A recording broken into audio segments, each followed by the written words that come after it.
Well, it's a good question how Jessup reacted. We don't actually know what he did particularly, but we do know.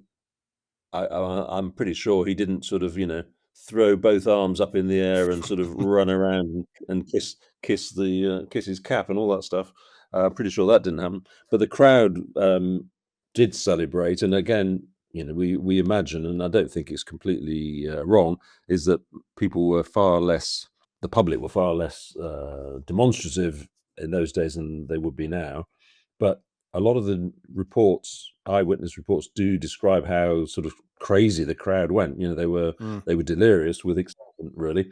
And as you've read out the quote about the crowd, waving their hands and handkerchiefs and hats and the rest of it. Well, that happened again when he got to his 100, and bowler hats were being thrown in the air, and there was general mayhem, really. And what the accounts do describe is how the celebration was so sort of widespread that the game actually stopped. Well, now again, if when a player gets to 100, we're sort of quite used to the idea that the game stops for a couple of minutes whilst they celebrate. But I think in those days it was very unusual.